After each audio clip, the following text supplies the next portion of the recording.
Welcome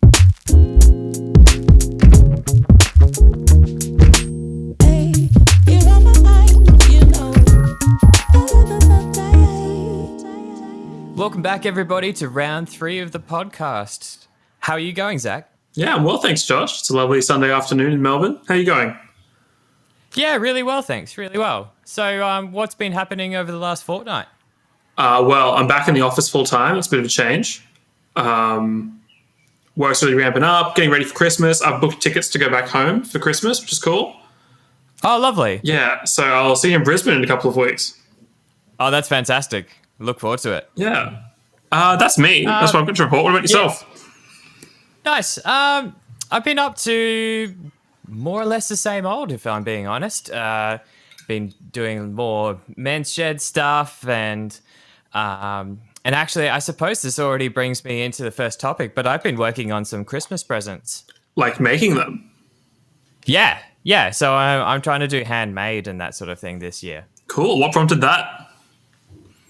I think just the natural progression from my hobbies and interests that I'm doing at the moment. So I'm doing like a lot of woodworking, as we've talked about in the past. And so, yeah, I thought, why not try to do something handmade this year? Cool. I mean, can I ask what they are? Will that spoil gifts for your family? I honestly don't think they'd be listening, but we'll leave it as a secret for now. Okay, I like it. I like the mystery. Yeah, that's right. So yeah, that does nicely bring us into our first topic, and this is going to be straight into our squabbling over semantics section, and that's how to correctly give a gift this holiday season. So if you are giving a gift, for whatever reason, whether it's a birthday or you celebrate Christmas or you just like giving, is there a best way to do it or not? So I want to hear your thoughts first, Zach. Like the actual physical act of giving it?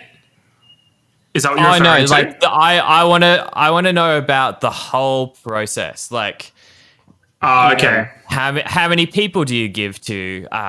What sort of gifts do you buy off the shelf? Do you make it yourself? Is there a spend limit? Do you do Secret Santa? Do you get stressed over the process? So on and so forth. Yeah. Okay. Understood. So we do Secret Santa with mum's side of the family, and I really like it. There were a couple of years it was particularly successful, but then like my brothers moved overseas and I moved to Melbourne and people were sort of a bit all over the place. But there were a couple of years where Secret Santa was like super fun. And we always set a price limit, but it was more of a price limit suggestion, which was like, $60 or something. But if you went over that, it was just sort of like a don't ask, don't tell situation. You wouldn't go dramatically over it, but if you went a little bit over, you're not in trouble. We weren't going to check receipts. And I always really liked that. Yeah. Besides that, I only get Christmas gifts for immediate family, brothers and parents. So how many gifts do you think you would give on an average Christmas? Like 7 or 8. Okay. And so is that a particularly expensive venture for yourself? We often will go in together for gifts. So one of my brothers and myself might go halves on a gift for our other brother. Okay. Yep. We definitely do like the whole like family gift thing. It's not so much like everyone buying individual things to everybody. So I think we cut down on like faff and number of gifts that way. But there's still a bit of like organization for it all. Is Christmas an expensive ordeal? Maybe, but also some people would give me, like grandparents and relatives would maybe give me money for Christmas. Yep. So in a way, it's maybe not that expensive as an ordeal. Mm-hmm. I quite like giving gifts. Yeah, and this is the thing, right? Like, I appreciate when I was younger, particularly, money was just amazing because I was just like, I'm saving up for this one thing. I really want to buy this one thing. I'm going to go buy that one thing now. And that was usually like a video game or something that was like you've got this tunnel vision. Games. Yeah. Oh, yeah. Yeah. But these days, I think I've hit a switch, right? And so the reason I'm bringing this topic up is that I've actually made myself a birthday Christmas wish list. And the reason I've done that is that I'm actually hoping to promote a bit of creativity from my family in gift giving. particularly my dad, and I love my dad, but he is the practical gift giver. And the problem with that for me at my stage of life is that if I want something, I'll just go buy it, or like I'll save up and go buy it. It's not, like we said, it's not when you're younger and you're just sort of struggling to get that $100 to buy the video game that you've been waiting for 6 months. It's just a whole new ball game. So I don't know. What's your thoughts on practical gift giving versus thoughtful gift giving? And is there like a compromise between the amount of time you have and the amount of money to really get a good gift that you want to give? Interesting, because I don't really mind practical gifts. If I've like run out of nice thick socks and someone buys me like 4 pairs of nice, merino wool socks, I'm thrilled. Oh, yeah. Because that's both practical and thoughtful. You remembered that my socks were all worn and you bought me new socks that you knew I would like. I have no problem with that as a gift, even though it's not like sexy. It's not like they've really, trolled through shops or online or did a lot of research to find the perfect gift for me. But I would still be like very appreciative of that gift. I definitely think that money has lost its charm, but I do also think there is something quite maybe nostalgic about grandparents giving you money, because that's always what grandparents give. Mm-hmm, mm-hmm. I don't mind it if a grandparent gives me money. That's interesting. I never thought about the fact that you've got these almost different demographics and different relationships giving you different types of gifts. Like if you were in a relationship for a long period of time and they just gave you $50, you'd be like, what the hell? Yeah, exactly. What is going on? This isn't a gift. You don't give me this. This isn't what I want out of you. Yeah. Gift, the way a gift is given and what that gift is an extension of the relationship you have with that person. And some gifts are appropriate from some people and not appropriate from others. There's actually a scene in Seinfeld where Jerry's like stuck on what to give his girlfriend as a gift, and he ends up giving her cash, and it like ruins their relationship. Oh no! Well, yeah, of course it would. That's like, you've made a mistake. Because then it's like, am I a prostitute to you? Like, is that there's this whole like extra layer on top of that. But a grandparent giving like a grandkid money is like, like we're looking after you. We trust you to, it's like an act of care and almost trust. There's something else involved with that. Okay. Yeah. And because I wanted to bring back to your present about the merino socks, because I would still put that on the thoughtful gift, because the other person has taken note of the fact that you're in need of something. I suppose where I was really trying to get from specifically to do with my wish list is that, so one of the conversations that I had with my dad is just like, look, I've got this birthday Christmas wish list. If you want to have a look, that'd be fantastic. And then he started asking questions about when would it be available? Would it get in time? And that sort of thing. I was like, that's not really the point. And like, don't get me wrong, I love my dad and he does really, really thoughtful things for me. But when it comes to presents, he's like, what do you want? I'll get it for you. And this time, I think the purpose of the wish list is really to try and push him into this zone of, giving it a little bit of thought. Maybe that's me being needy. I don't know.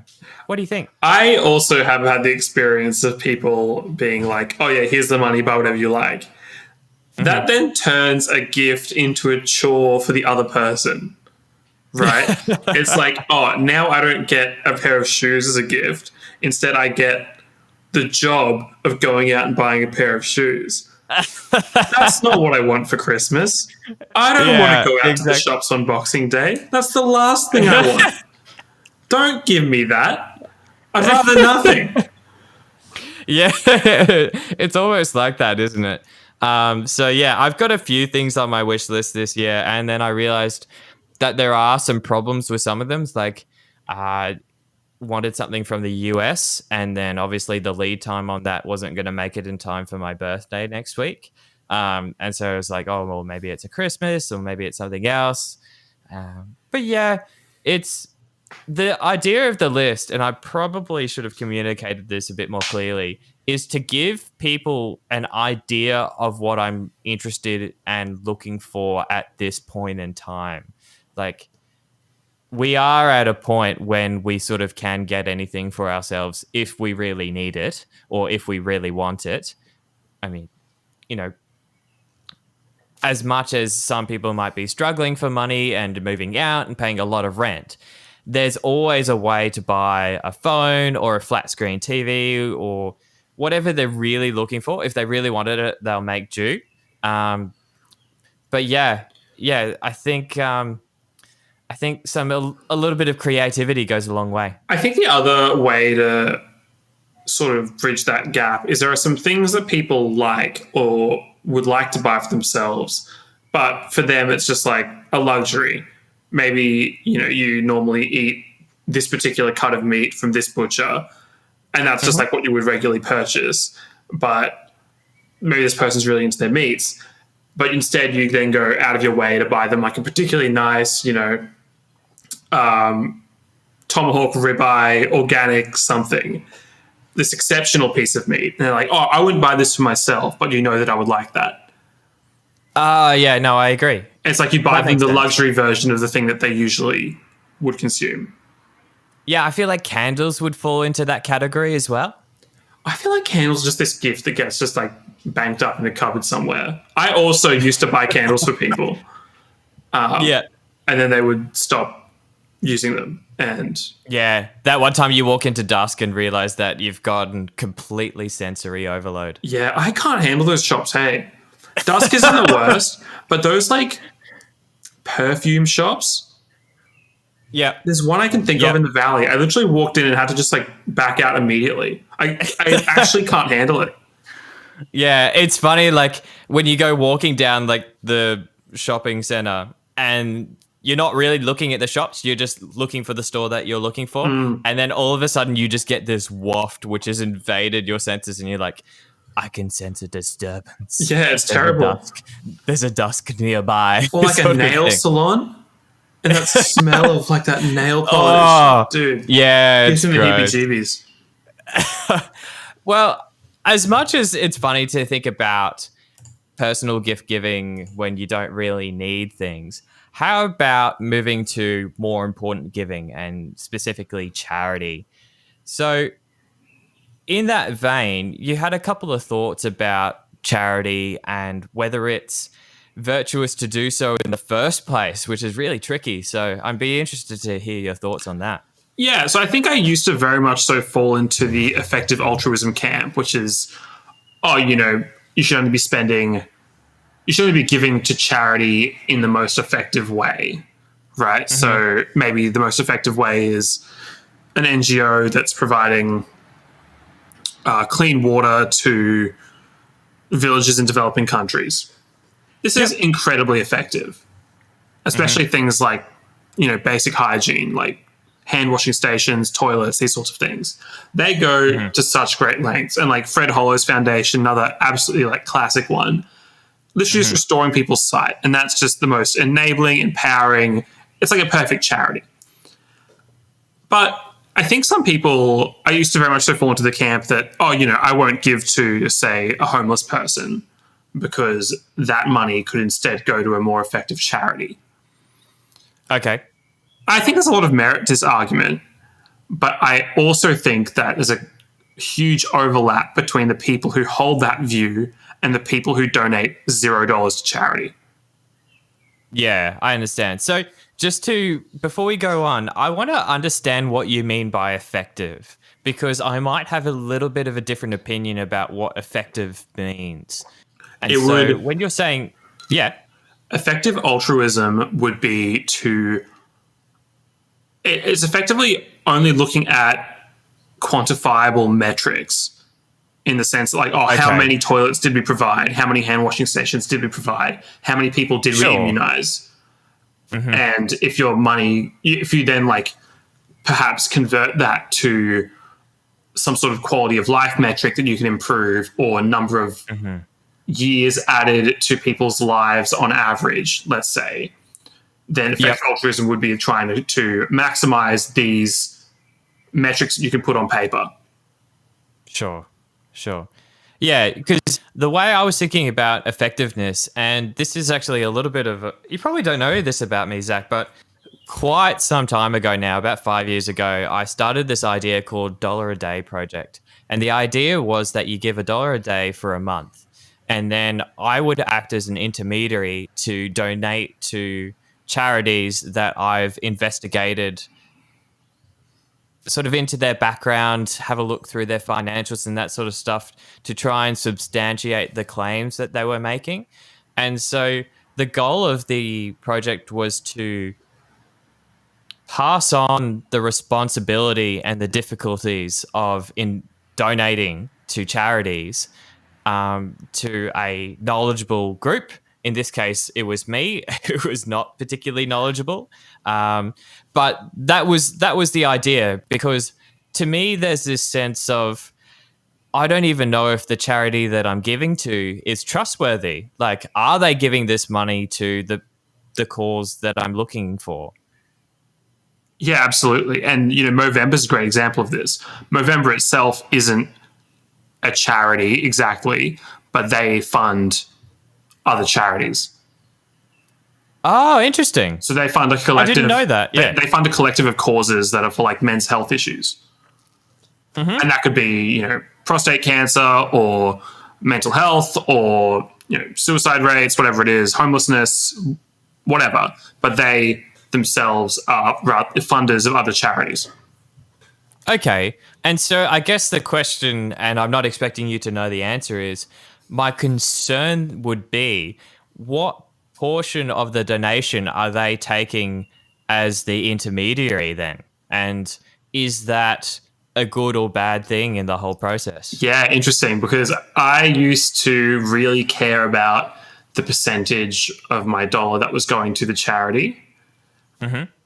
But as long as that percent is more than, say, 70, I think I'm totally okay with it. I think just because more money is going to the cause doesn't mean necessarily that the charity itself is being run most effectively.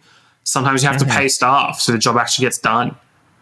And if you're paying staff who are good at their job so they can effectively move these funds around to the best causes, then you have to pay them. And if that means that some of my money goes to running the charity well and not just directly to the beneficiaries of that charity, I don't have a problem with it.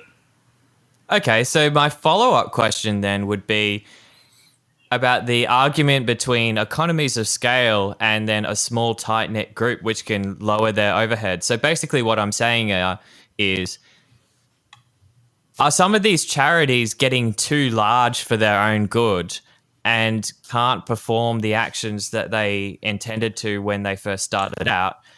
Or is it better to have a small, tight-knit group where you can manage those things better, but then maybe you not have the penetration that a big charity would? Yeah, interesting. I think there's this classic saying where there is something that is wrong, there is something that is too big.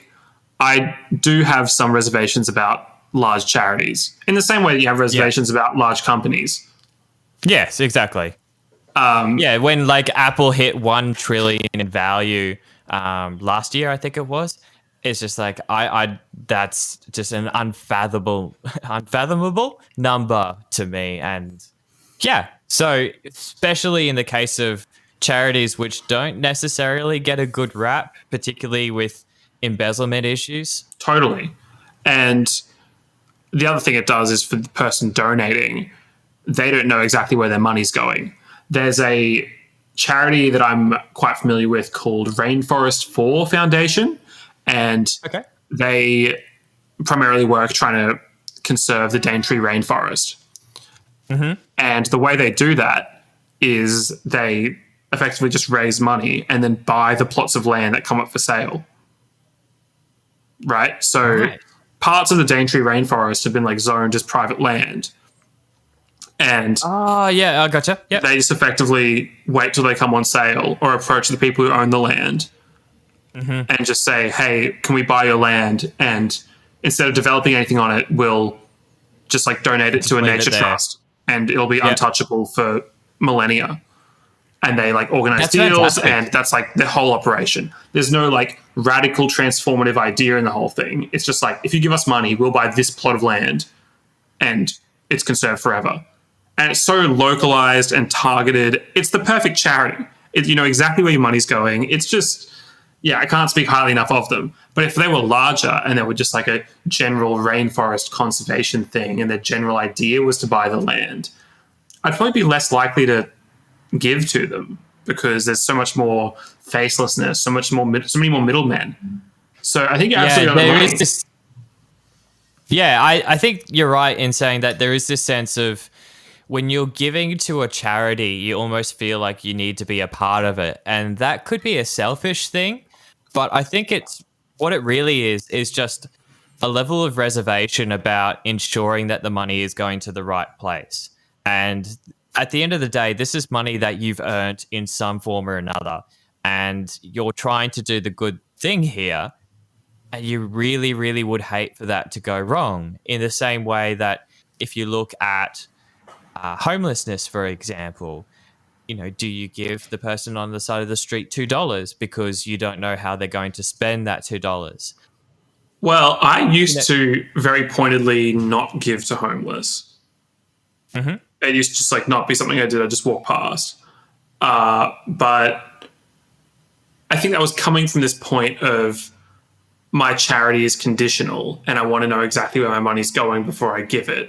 But I think when you give, you have to truly give and you surrender knowing exactly where that money's going in a way.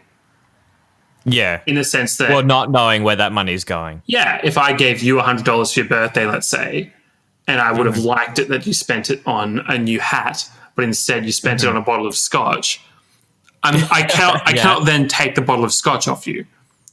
No, that's right. If I've given it, it's gone. And I also think that we undervalue the autonomy of people sleeping rough and the idea that they're so hopeless that they can't make decisions for themselves is horrible. And for the most part, Sure, I it's don't. almost like we're starting to pity them. But pity them and also like infantilize them. Like your children, Yeah. you don't know what you're doing, so I can't trust you with my $2.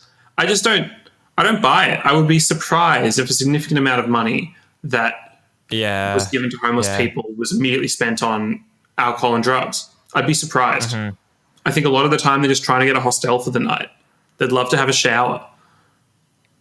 Yeah, that's true. And yeah, I suppose the question from me then is the burden on you to make sure that they use it correctly? And I think your answer is no.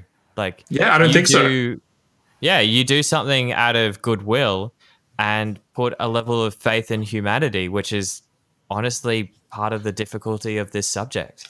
Yeah, I think so. And at the end of the day, if I give a homeless person money and they spend that on drugs, who am I to like? I know mates that do drugs, right? I'm not rousing on Yeah. them. I'm not. No, that's right. I haven't ostracized them from my friendship group. Like, I don't know. No. I'm not sure that that's like this condition that suddenly makes them evil and unworthy of charity. Yeah, you're 100% right. There would be uni students receiving Centrelink and spending that Centrelink on drugs. Yeah. Yeah, exactly. It's no different, and like most things, it's how it's done and the proximity to you in how it is affects how it feels to you. So I guess it's a little bit like the trolley problem in that, you know, if someone else pulls the lever, you're more okay with it, but if you have to pull the lever, yeah, it's a big problem. It's a Yeah. big problem. Absolutely. Do you think that Yeah. the problem of, say, the least fortunate in society, people sleeping rough, let's say, do you think that is the responsibility of yourself and me, or do you think it's the responsibility of larger systems, NGOs, governments, the rest of it? Like, do you think that you're responsible for that at all? Not necessarily. And that sort of makes me sound self-interested. But I've come to the conclusion lately when thinking about all the things that you need to be responsible for, there is a limit to what good you can do in society. And you really need to understand the balance between focus and giving to too broad a group. Because if you were to think about it, working in a volunteering type role, so I'm doing 2 at the moment. Well, actually, one's just finished up. But even that was a lot of mental space. And yes, I could still give $2 to the homeless person on the side of the street. But even in that case, I wouldn't say I was responsible for it. I'm just doing a good deed at that point in time if I were to. Yeah. I don't think you can. I hope someone holds up the torch. Someone's the arbiter of this. I don't think it's purely on government. I just don't think it's on every individual in society. And as much as it sounds vague and airy and sitting on the side of, no action is not good enough, I don't think it's possible. I think you have to be realistic about some things. And yeah. Yeah. It's funny because I think I agree with this argument that there's only so much you can do. And it sounds like, you're doing multiple volunteering gigs. You are doing a lot. I would suggest, though, that a lot of people who say, oh, there's only so much you can do, are not reaching anywhere near the amount of charity they could be doing. Oh, yeah, I 100% agree. And I have even found myself in a position realizing that myself, as someone of sort of upper middle class through family, honestly speaking, and then, I worked hard as well, but I honestly don't give as much as some of my friends who don't have the sort of money that I do. And I had to look at myself very seriously and sort of say, why am I trying to save this money? There are people in my group of friends that are giving and then sort of struggling to make rent the next week. I'm not saying that you should give to the point of homelessness because that sort of defeats the purpose. But I found that people in lower socioeconomic groups are more charitable than people in sort of middle class, because the goals of middle class is almost to reach the upper echelon, but it often doesn't happen. I don't know what I'm trying to say here, but honestly, I have had to look at myself and sort of say, why am I being so tight with some of this money when there are great examples of people giving when they don't have much themselves? So I think the amount you should give is the amount that it is somewhat meaningful to you that you've given it, but not so much that it puts you in a point of destitution. I think giving a lot and then not being able to make rent the next week, I think that's too much. I think you've given too much. But Yeah. if you give enough so you can, for a week, you make coffees at home instead of having a fancy breakfast every morning. If you give up something, I think that's part of charity. If all you're giving is like excess cash that you would never use anyway, like if you're I think this is why people have problems when the rich donate a lot of money. It's because yeah, sure, he gave $1 million away, but what did he actually sacrifice? And the answer is nothing. He's still got $400 million. Yeah. And yeah, that comes down to it.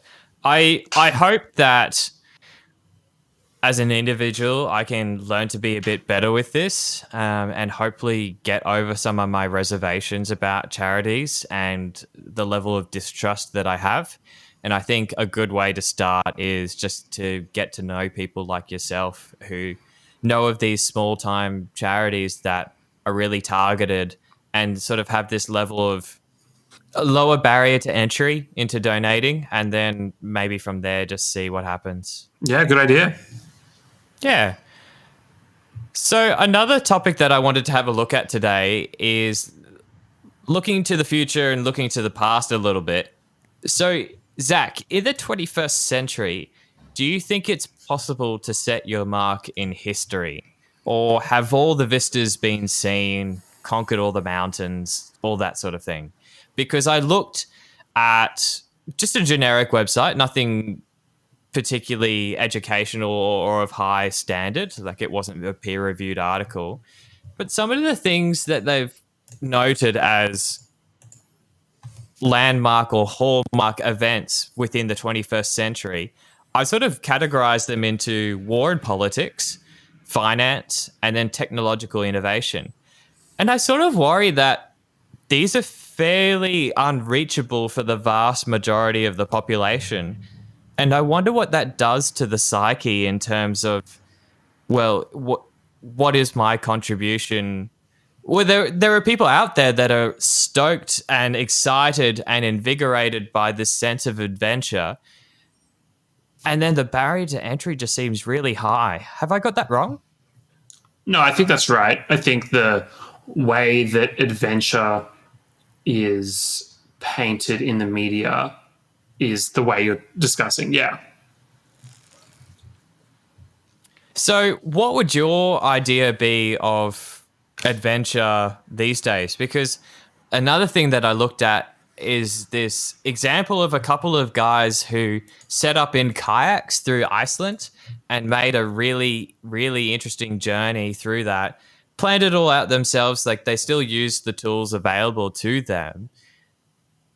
But they did something not necessarily for the first time, but it still had this sense of, that's how they put their name into the history books a little bit because it was so unusual. Is that all it takes? Does it just need to be substantial or invigorating to you? I think the idea that it's meaningful and good to have, your stamp on history, I think that's a very recent Western idea that that's something you should aspire to, is to like be remarkable. Mm-hmm. I think for so long, the goal in life was to do a little bit, master your little craft and, raise a happy, healthy family and be part of your community and, dance at festival time. And, if you just lived a good life and you kept to your own little circle, that was all people ever wanted. And if as a course of that, you got, you received the call to adventure and you had to be the Magellan or the whoever that's making some big impact on society and your name's in the history book, that's sort of be like happenstance. That's like, oh, that's how things unfolded. But I think for us to have this goal of being remarkable or a celebrity or some great innovator of some new thing in the 21st century, I think that comes from a place of pure ego and doesn't necessarily reflect well on our values as a society. That you can have this overarching goal of being remarkable, like that's good in itself. Wow. Okay, yeah, that's really caught me off guard, to be honest, because I've always had this sense of ambition. Like I've always wanted to do something greater, but then I never really questioned why I wanted to do it. And I must admit, I'm a little bit concerned that it is primarily ego-based, but I'm not sure. I think maybe just phrase it in a way that makes it sound ego-based. I think if you love something and then you love it so much that you want to be remarkable at it, great. Mm-hmm. But if your primary goal is to be remarkable and then find an avenue to do that through, I think that's pure ego. Mm-hmm. Okay, that's fair enough. And have you got any thoughts about, within technological innovation and new discoveries, and if you're thinking about almost like Indiana Jones hacking through the forest and discovering, an Aztec temple for the first time, obviously these are not real events, but you get the idea. Is that sort of adventure too broad and unavailable? And like, I suppose the really big breakthroughs now would be, this subspecialty of science or medicine where the only people that find out about it are people who read medical journals because there is so much sophistication and prior knowledge needed to know what even happened and can't respect what happened because they just don't have the fundamental knowledge. Yeah, I think there are two elements that have come into this. One is that we live in an increasingly specialized world. I think we've discussed this before, but the other one, I think this is the main one, is that the opportunity cost for travel, or rather transport, is the lowest it's ever been. Yeah. And this is true for both like the physical transport of people and goods, as well as the digital transport of information and Yeah. news. So, one, I have a lot of gripes with globalism, but probably my biggest is that it has removed the sense of adventure from the entire world.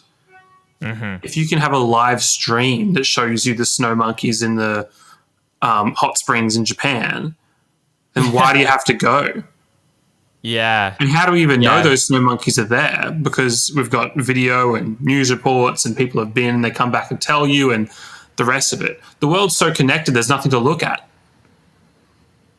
I will say, though, that I got posed a similar question, but from the point of view of photography. And whilst it's a little bit tricky, the question was, why are you taking a photo of a landscape? Because I know I can look it up on Google and find a better image than you can ever take. And that really, that caught me off guard as well. I was just like, but the difference was that I took it. And so it's meaningful to me. And I suppose that's what I really wanted to get out of this conversation, in that if you are an ambitious person, I hope you still do it, because the process of you doing it is so much more meaningful than watching someone else do it. And I really, truly believe that. So as much as some people will find that completely irrelevant, some people who find that a live stream of monkeys in the hot springs of Japan just as sufficient as going there yourself, that's just not me. And I hope there are people out there like that, that find that sense of adventure in doing it themselves. And you're absolutely right that there are some things that, doing it yourself is totally different. And you'll see angles and aspects of anything you're engaging with differently to the way you'll see them online. I've had, I was taken to a restaurant in Japan that I never would have been able to find by myself. I was there with a friend and he showed me this place. It was amazing. And to physically engage with it and to be there for real, there are things that will never be emulated in a digital format. That being said, with the snow monkeys, if you've seen that just caught me off guard. I understand that if you go and see the snow monkeys yourself, that's better and more personal and you're the one doing it, and there's a lot of virtue in that. But still, that sense of adventure is like you've already had a teaser, you've already seen the trailer to the movie. There's no true, it's not a true shock that the snow monkeys are there or not there. Yeah, that's right. Interesting.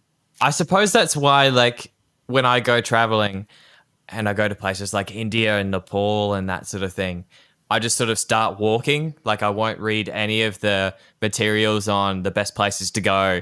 I'll just start walking and give it a go and see what happens. And then I find really unique experiences sometimes. And then other times I find absolutely nothing. It can go either way, but I think that's just the way I like to travel. And so I suppose it just comes down to how you want to look at things.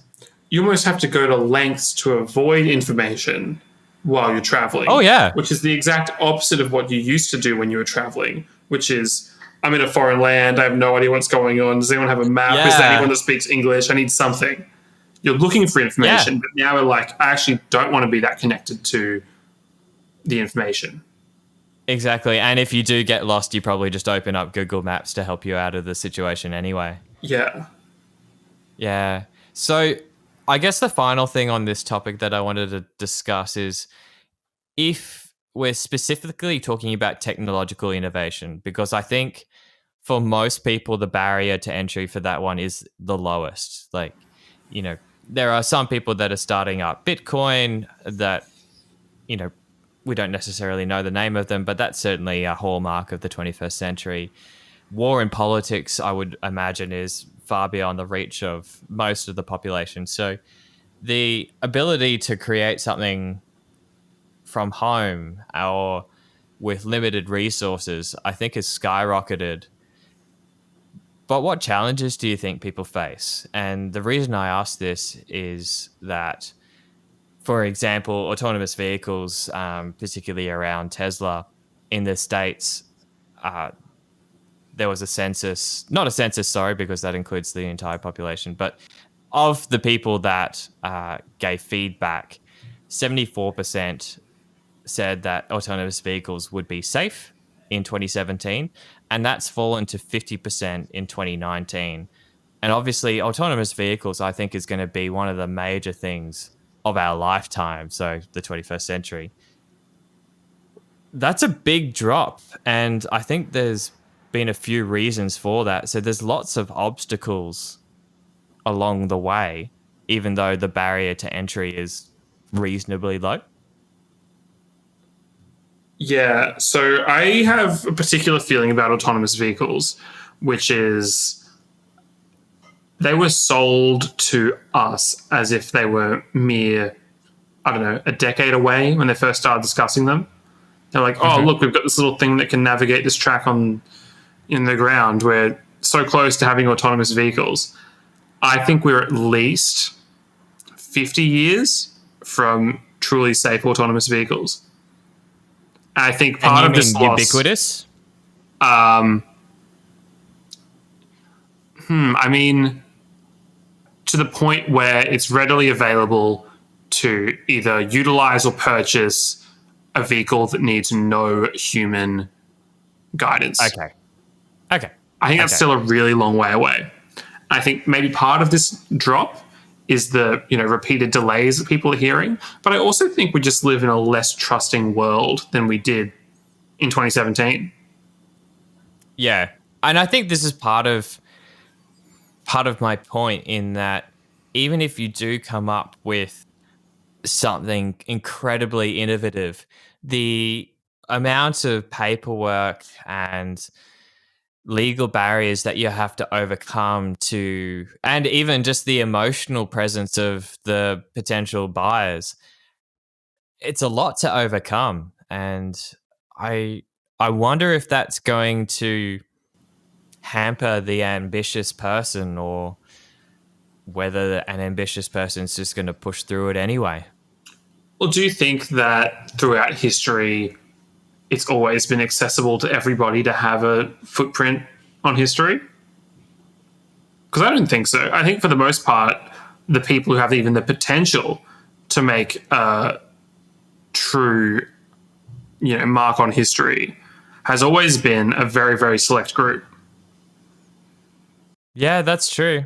That is true, because if it's not for a lack of resources in the past, it's the amount of resources you need to overcome the legal barriers these days. Like, if even a company like Tesla, which is worth however many millions now, if even they're having extreme amount of difficulties getting their product to market, I don't see why it is any more difficult for the individual to do so these days. I think it's always been really, really hard. Yeah, I think it's always been a real challenge. Yeah, that's interesting.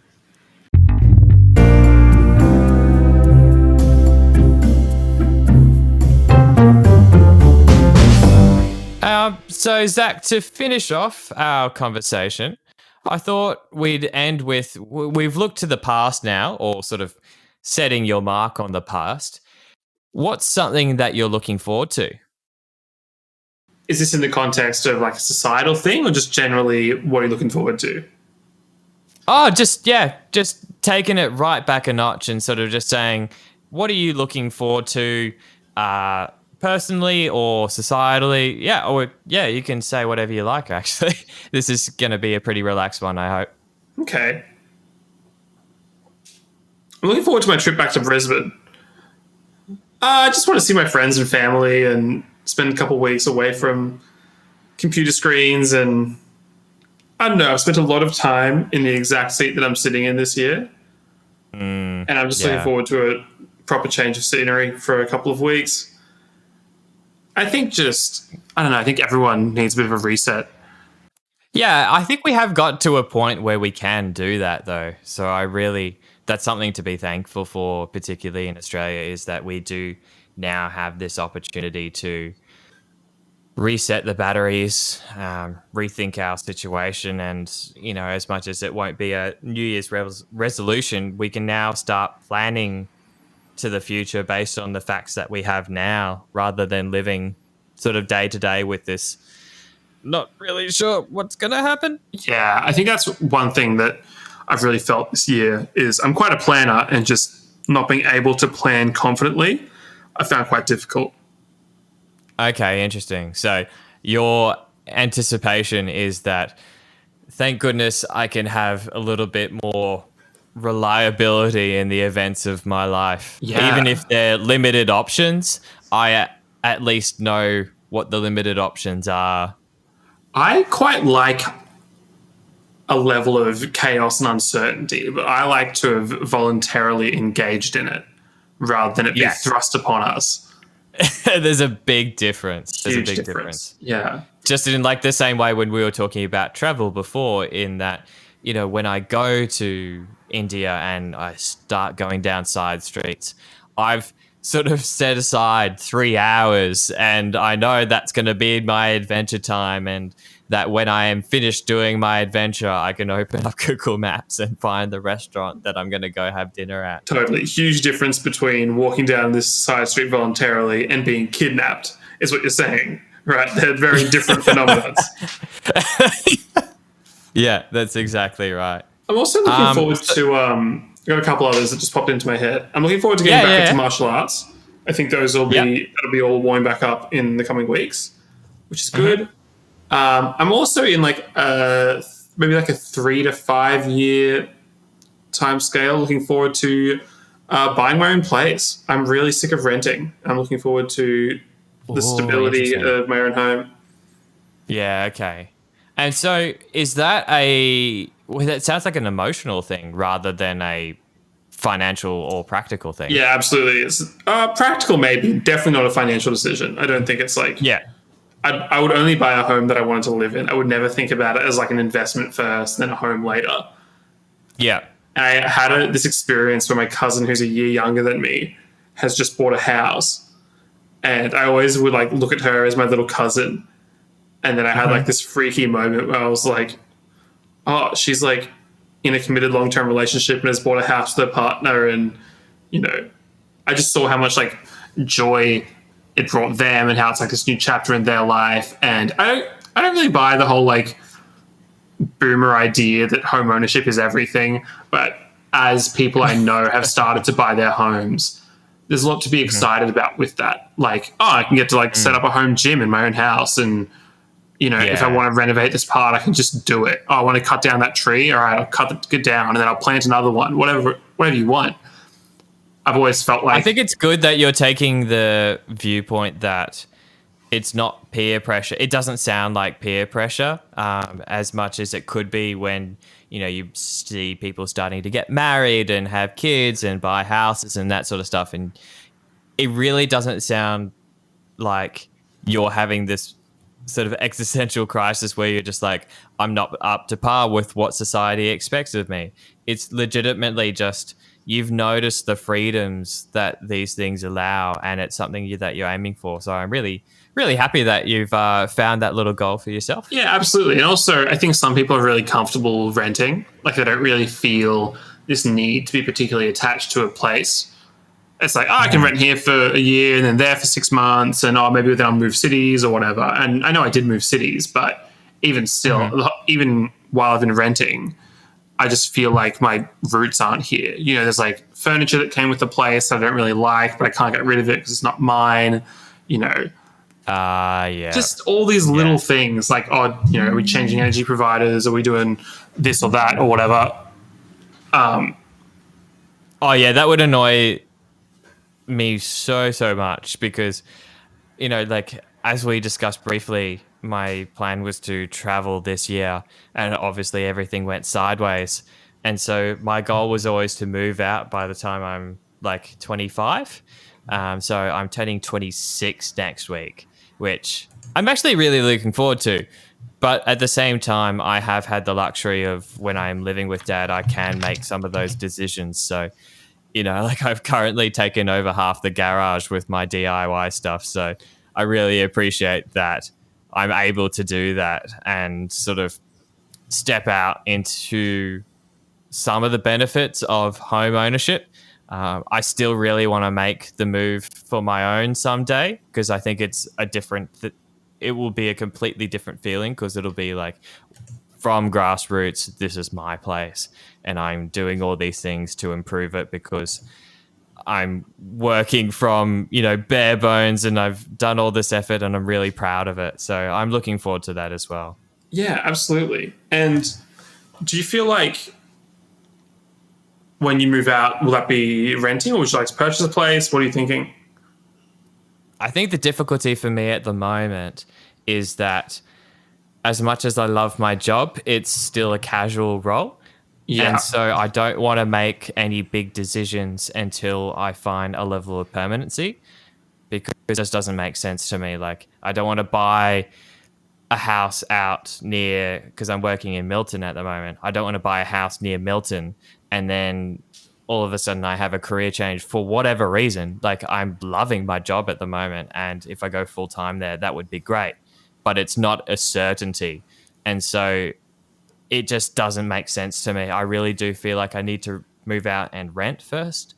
And the other reason I like the idea of renting, there's this level of knowledge about understanding what you don't like.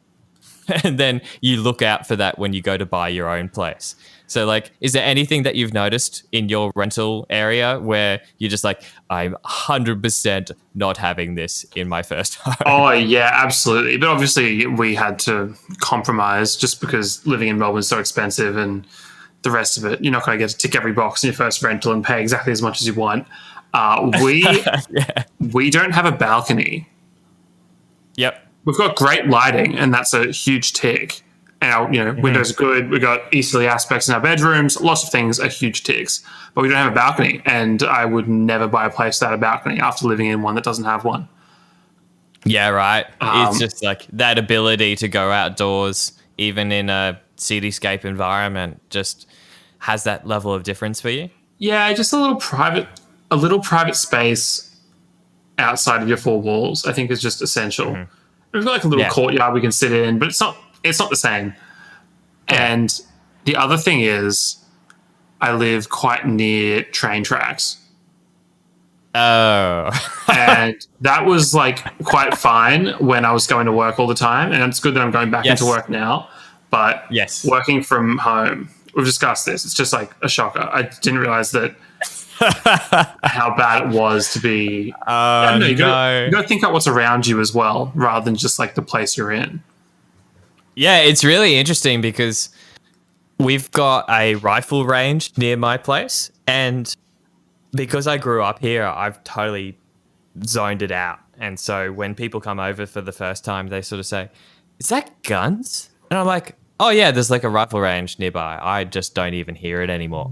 And they're like, "That's really weird because guns, you don't hear guns in Australia like at all." Like gunshots, I'm just used to the gunshots in the background. It's like it's not like a war zone, but it's a shooting range. It's tricky though, because how do you know all the little things about a place you're buying before you buy? You don't. There's too much. It's like trying to plan a wedding in one day. You're gonna miss something for sure. Yeah, but then you committed to this place and, you look around and there's like all these expensive homes near where I live and like it's quite densely packed here and everything. But all these people live next to a train track. And it's like, did you know this? Have you all just accepted this is just a thing that you deal with? Have you just grown up here? Are we always compromising on things? I don't know. It could be a multitude of factors, hey? But at the same time, everyone has their own condition that ruins something for them. So one of the things that I've noticed is any sort of landscape issue really bugs me. So at the moment, our pool, all the terracotta tiles are cracking and bulging out from the ground because I don't quite understand it, but basically the layering at the bottom wasn't sufficient for allowing for the expansion and contraction of the earth. And so it's now just shifting everything. And I get really frustrated looking at it, and Dad has a look at it and sort of says, look, it's just not worth worrying about it because it's going to be like $100,000 to fix. And that terrifies me. That's a huge number for like what is a very small oversight in the initial phases. I just like, that's terrifying. Yeah. But this is part of home ownership. Are you going to spend that money on a pool that you swim in 4 times a year? Who knows? Yes. And it never ends either, right? Sorry? It never ends. There's always the next thing that goes wrong. Yeah. I have started noticing that as well. About 25 years old, which is sort of roughly the age of this house, things are starting to show signs of weakness, and every now and then something will drop out, and it's a bit of a hassle. And that's something that you don't know unless you've got that experience. And, you know, the other thing for us is like, do we buy a place with asbestos? Well, yeah. Oh, there's so much. Yeah. It's almost like you need to go to school about the list of things that you need to look for when buying a place, because there are just so many things. And then all you'd leave that school with is this idea of the perfect home, and you'd never get to buy it. Yeah, true. So true. Oh no. No, I refuse to end on that note. Yeah.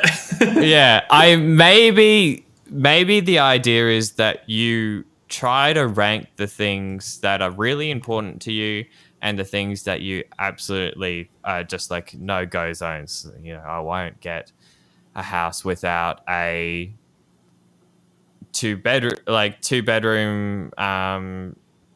2 bathroom, or, you know, dual car garage, or you set your baseline metrics. Yeah. So I think it's worth thinking about first, and I believe that the more experience renting and living in different places you have, the better equipped you are when you do go to buy a place. Yeah, you know, you're probably right. You're probably right that maybe that is the benefit of renting, is you get to learn more about homes before you buy one. Yeah. Also, I'm really interested you're flatting at the moment, I presume, with other people? Yeah, me and my housemate. Yeah, there's just 2 of us in here. Yeah, cool. What's that experience like? Because I'm genuinely curious. About living with just a friend? Yeah, and like, well, what's your hot takes for the experience? And obviously, if this person listens to the podcast, you're not going to make any like direct quotes about, oh man, I hate this guy. This guy is awful. But like, you know, maybe broadly speaking, what are some of the advantages and disadvantages of living with someone? It's been funny this year because we've had to both work together and live together, because we've both been working from home for the most part of the year and literally sitting next to each other. Like, his desk is right next to mine as if we're in an office. Mm-hmm. That's presented a lot of challenges. But besides that, it's good to, like, I guess, have someone to talk to when you come home. There are obviously also a lot of perks of living alone, in the sense that everything is known. And if you leave a dirty dish in the sink, it was you who left that dirty dish in the sink. When you come back 3 hours later and it's still there, there's nothing to be upset about. It's like, you did this. Yeah. You knew what you were doing. There's no one to get mad at. But if you clean the kitchen and you come back to a dirty kitchen, that makes you see red, right? That makes you want to punch a hole in the wall. Yep. Yeah. And it's such a simple thing. Like, yeah, it's the fact that you've done good. So you've given to yourself this benefit of a clean kitchen, and then you live with someone and they haven't left a clean kitchen, and they've probably done something that you would do the next day. Like, you would leave the kitchen dirty the next day because you're like, oh, well, I cleaned it yesterday, so it's okay. Exactly. But then it's at least me who dirtied the kitchen and me who cleaned the kitchen. Yeah. It'll be interesting to see if we can circle back to this topic in quite a few months from now. We'll see if we're still doing the podcast, but my dad's let me know that he's moving out well, not moving out, sorry. He's going on holidays for 3 months. When's he leave? He leaves at the end of January, so it's still a little whiles away. But Okay.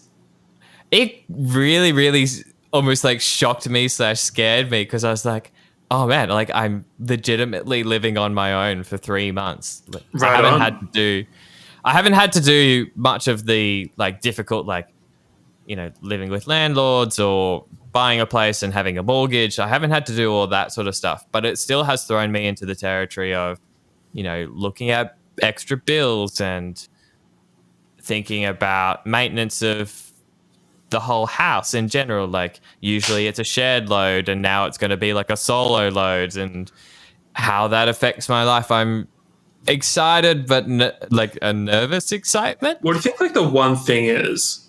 Like he's left, you're like, cool place for myself. And then there's like that one job that you're going to have to do that you haven't done. What do you think that is?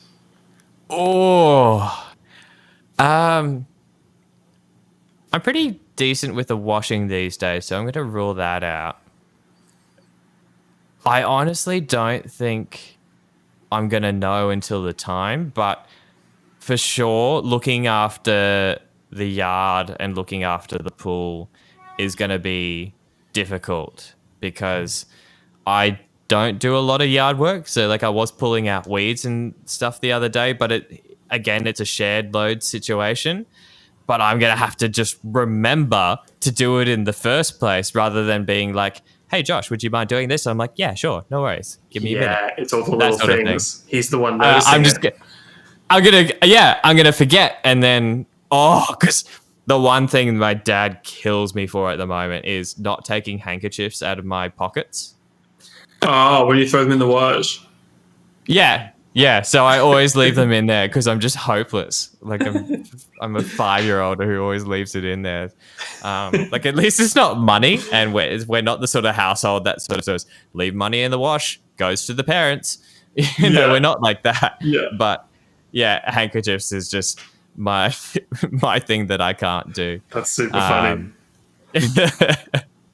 What do you think?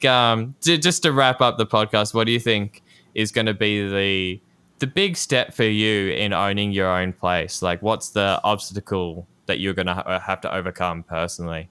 I think I wouldn't be prepared to compromise on a lot of things. I don't think I could live far away from my work. I'm like morally opposed to long commutes to work, especially if it means having to buy a car. I haven't owned a car in about a year. I just don't want to live far away, which is a huge one. Commuting has changed my whole perspective about where accommodation should be. And commute is right up there for me as well. It's crazy what some people do to get to work and back every day. Oh, it's awful. Like if I had to do what they did, I'd sooner just rent my shitty apartment that I have right now for the rest of my life instead of, Oh, absolutely. Absolutely. Some of the nightmare situations of just getting stuck between, car traffic on the Gateway motorway or anything like that just sounds horrible to me. And that, I was talking to someone today and they said, yeah, I've moved places and I've got a 12-month lease, but my fuel cost has gone to $75 a week. And I was just like, that's not time. That's just cost. Yeah. That's like the first.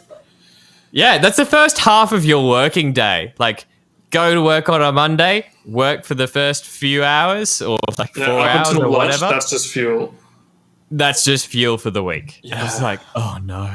And then you're driving more, so that means more wear and tear on your car. Maybe you ding it one day coming to work. There's a couple $100. Yeah, insurance, rego. And if you just paid, in some ways, he's not actually saved money by moving further away because, you're spending that money on fuel instead. You're spending more time getting to work, whatever it is. Yeah. It's just one of those things. The reason they gave me is that, they actually work at the Sunshine Coast. So they do the opposite. So they're now driving from Brisbane to the sunny coast to work instead of living at the sunny coast and working there. but they just missed the city, and the people, so they had to come back. And I was like, oh, well, I guess that was your compromise in the end. Josh, if I could live and work in the Sunshine Coast, I'd do that. And I would. You do it in a heartbeat. I would give Brisbane the flick immediately. The idea of missing the city, so I better live there. That's crap. I would just make some Sunshine Coast friends. I'd be so fine with that. Exactly. I met someone for the first time the other day, and the other day meaning universally sometime within the last 2 years. So it was like 3 months ago now, and oh no, longer than that. What am I saying? And I found out they like the city, and I'm just like, but why? I don't understand. And they're just like, I want to move into the city and I want to pay extremely high rent and have awful living conditions. And I was just like, that's not what they said, but that was goes through my mind. Anyway, Zach, thank you very much for this evening. I had a really good time. It's time to wrap up because I got to go to bed because I'm a sleepy little boy. This is fun, Josh. Thanks again. And we look forward to our fourth and final podcast for the year in a fortnight's time. We hope to produce some extra excellent questions and answers with Zach and Josh. So we'll see you then. Great. Thanks, Josh. See you then. Catch you next time.